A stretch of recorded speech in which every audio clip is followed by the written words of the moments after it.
another edition of After Wine School. This is Keith. I'm Keith Wallace. My partner in crime, Alanna Zerbi, isn't here today. She's off saving the planet. Actually, in fact, she's just upstairs teaching a wine class.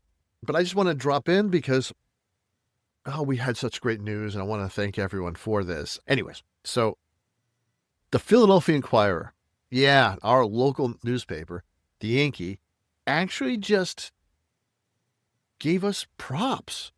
They actually said something nice about us. And I am just so happy about this.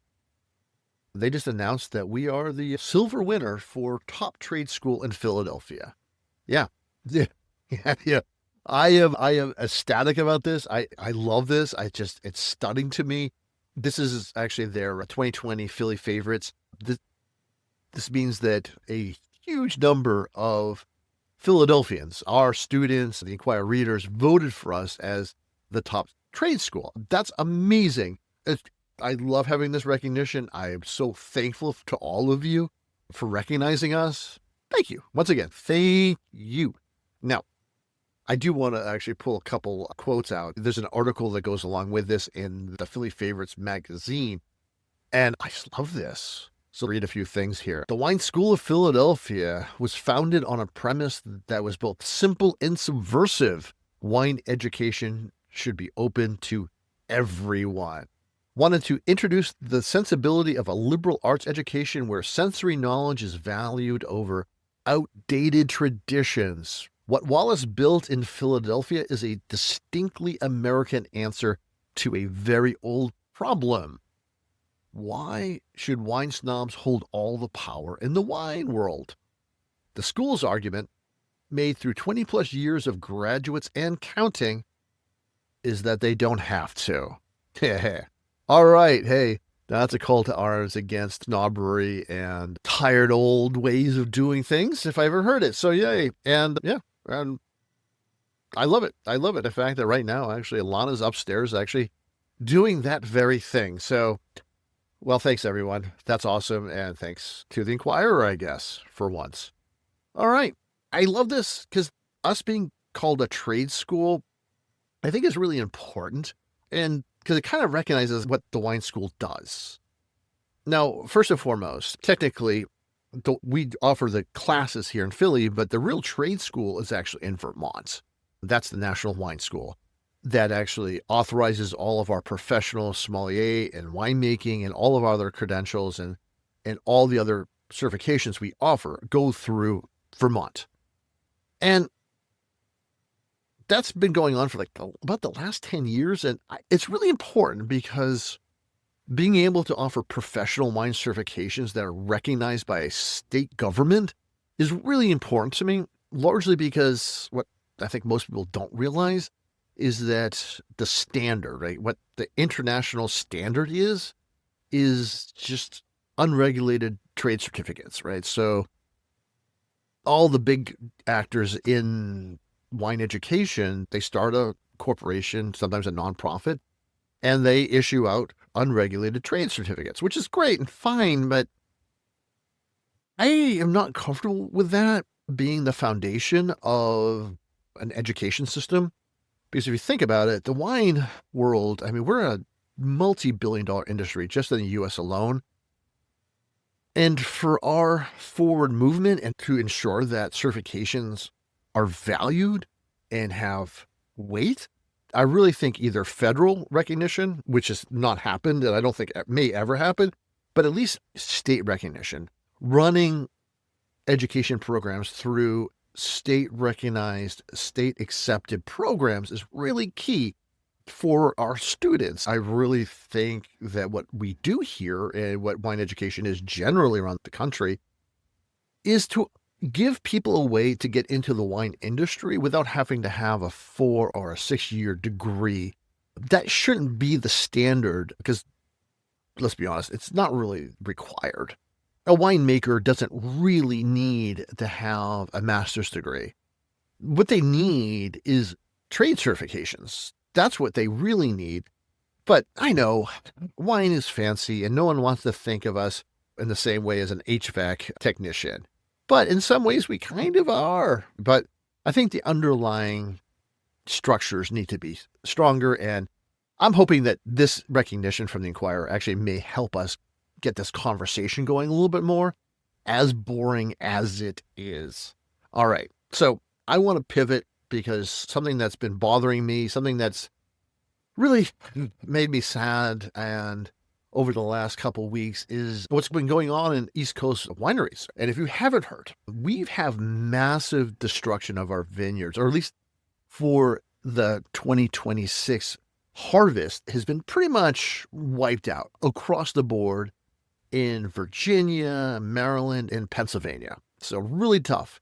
So what happened was, you may all remember this actually, if you were on the East Coast, we had an incredible week of warm weather and late winter, early spring.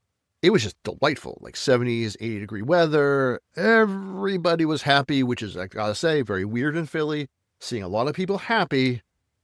So, odd time to be in Philly. But it was also at that time I had this knot in my stomach, like, this is going on too long.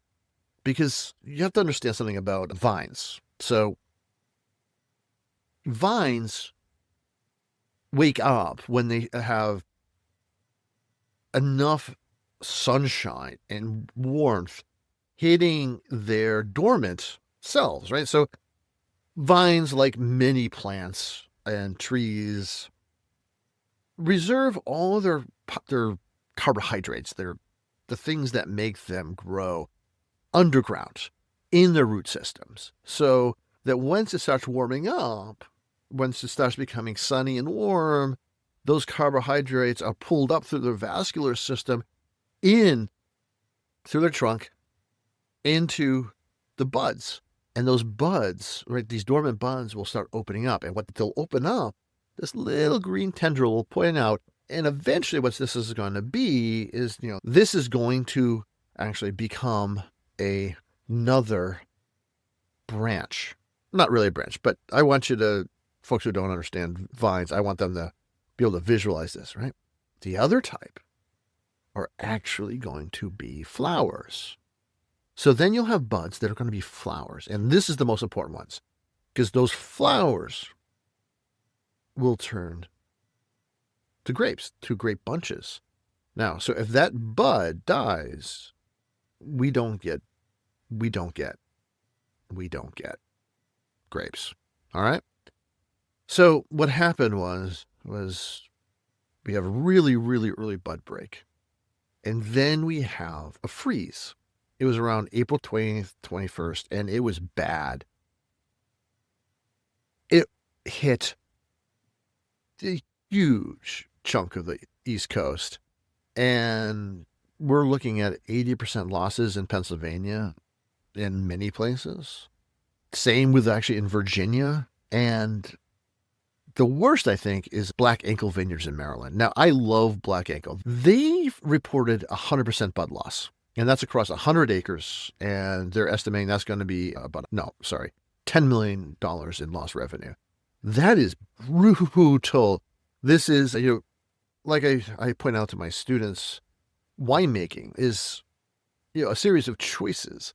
And oftentimes, your choices dictate whether people get paid that year or if the company survives. And oftentimes that's just on one or two people. And this is one of those things that Mother Nature hits, and nobody, right? This wasn't a choice you could even make. When Mother Nature does this to you, there's nothing you can do, and you can just sit on the sidelines, just like watch, your winery just maybe go bankrupt. I mean, this is a hard time for wineries right now, and losing 80% to 100% of your income for an entire year is pretty brutal. So, if you're on the East Coast, just reach out to your local wineries, support them as much as you can. They're going to need a lot of our help. And folks like Black Ankle, God, great winery. I hope this doesn't take them down, because the world needs more wineries like that, not less. All right. But this isn't just the East Coast, by the way. This is happening around the world. This year, this happened in Hungary as well. And they had that same really warm, early summer feel, but yet it's actually the end of winter, just weird warm weather. But theirs got hit hard. It was on May 1st. And what we're talking about is about 20,000 of roughly 50,000 vineyard hectares that have been affected. And most of this is actually on Hungary's Great Southern Plain. So this is significant. And what they're looking at is, at least of that 200,000, at least 15,000 hectares are complete frost damage or near total destruction of this, the buds. And again, that is a year's worth of grapes that will not be there, and we will see massive, massive decline of Hungarian wines in the U.S. because of that. Not that you may drink a lot of them, but I have quite a few actually in the school cellar because they can be extraordinary. And what they're doing, and of course, they're sweet wines. Their Tokais have just been amazing for centuries. But they're really doing some interesting things with dry white wines. And that's where a lot of these vineyards were hit. So we're not going to see some of those for the next couple of years, which breaks my heart. Now, there's always solutions, by the way. When we see things like this happen, usually what farmers and grape growers do is we change ways we deal with our vineyards. So, for instance, one of the things you can do if this is going to become an issue now, because once it happens once, we just have to assume it's going to happen again. We have to actually push back, we have to delay bud break. And the couple ways we can do that is one, you can actually, if you delay pruning, that works. Or actually do a double prune. Now, winter pruning is one of the worst things, difficult, but having to push that back, forcing your bud break later by a few weeks is going to be critical. Yet another thing you can do here is actually having sprinkler protection, like actually either having them installed or, in fact, actually bringing in trucks to do this, is to sprinkle all your vines. I mean, and we're talking every vine in every acre in your entire vineyard, and sprinkle them with water and over the freeze. And this sounds weird and it sounds counterintuitive that why would you spray water during a freeze? Because what the water does is it actually freezes over the vines.